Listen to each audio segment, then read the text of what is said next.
John chapter 7.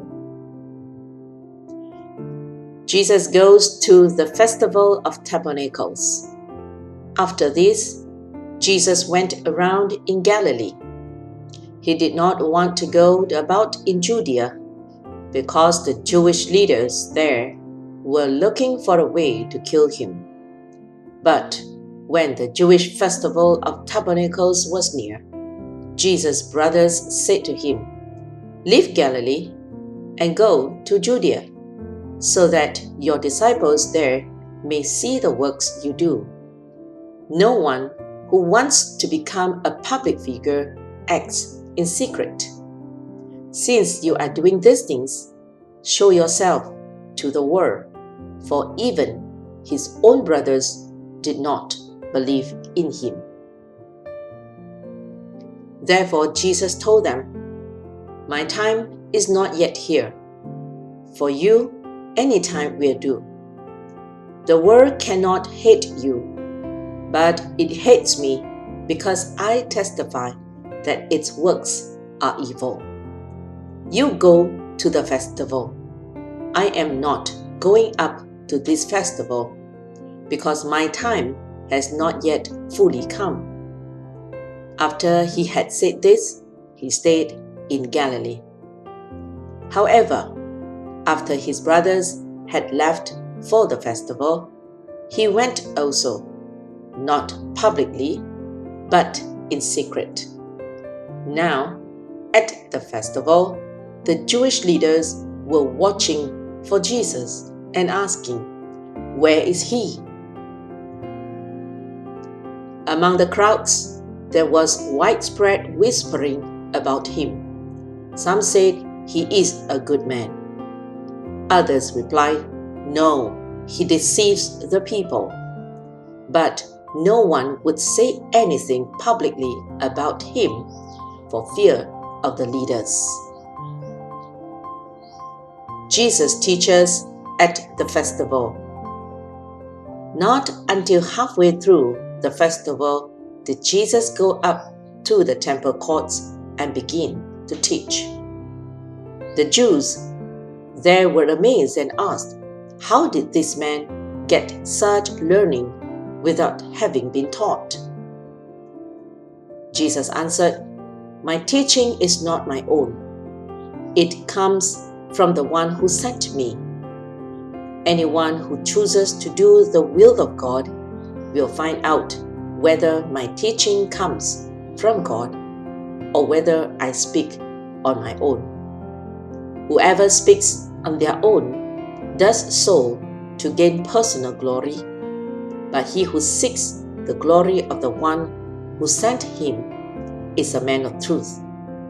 There is nothing false about him. Has not Moses given you the law? Yet not one of you keeps the law. Why are you trying to kill me?" "You are demon-possessed," the crowd answered. "Who is trying to kill you?" Jesus said to them, "I did one miracle, and you are all amazed. Yet, because Moses gave you circumcision, though actually it did not come from Moses, but from the patriarchs, you circumcise a boy on the Sabbath.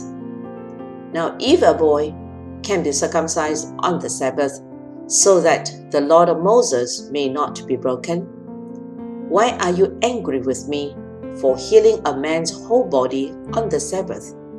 Stop judging by mere appearances, but instead judge correctly."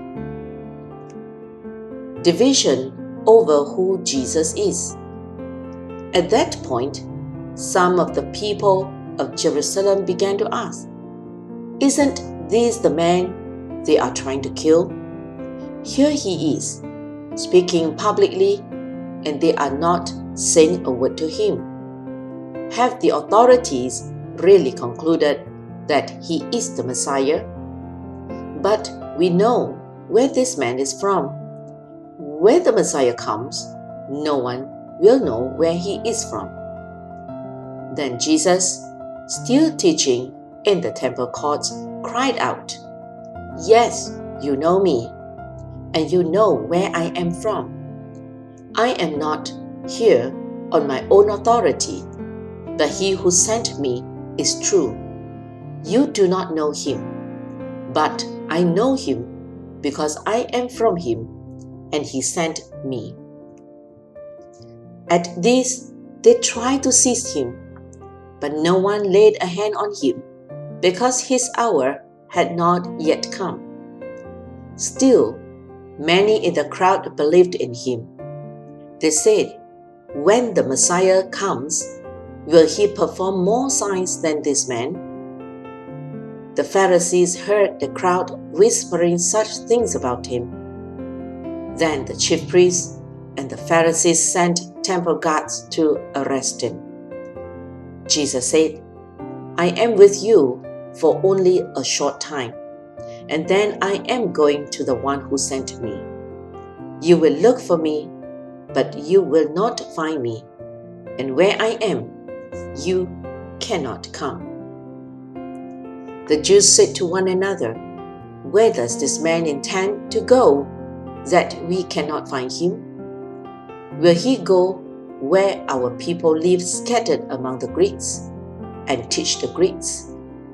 What did he mean when he said, 'You will look for me, but you will not find me, and where I am, you cannot come?'" On the last and greatest day of the festival, Jesus stood and said in a loud voice, "Let anyone who is thirsty come to me and drink. Whoever believes in me, as Scripture has said, rivers of living water will flow from within them." By this he meant the Spirit, whom those who believe in him were later to receive. Up to that time, the Spirit had not been given, since Jesus had not yet been glorified.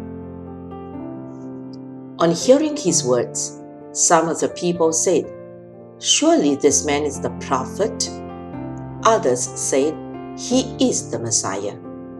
Still others asked, "How can the Messiah come from Galilee? Does not Scripture say that the Messiah will come from David's descendants and from Bethlehem, the town where David lived?" Thus, the people were divided because of Jesus. Some wanted to seize him, but no one laid a hand on him. Unbelief of the Jewish leaders. Finally, the temple guards went back to the chief priests and the Pharisees, who asked them, "Why didn't you bring him in? No one ever spoke the way this man does," the guards replied. "You mean he has deceived you also?" the Pharisees retorted. "Have any of the rulers or of the Pharisees believed in him? No, but this mob that knows nothing of the law, there is a curse on them."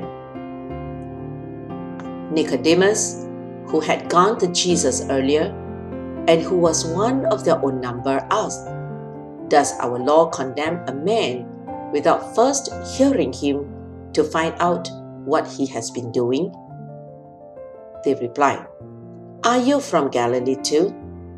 Look into it, and you will find that a prophet does not come out of Galilee." Then they all went home.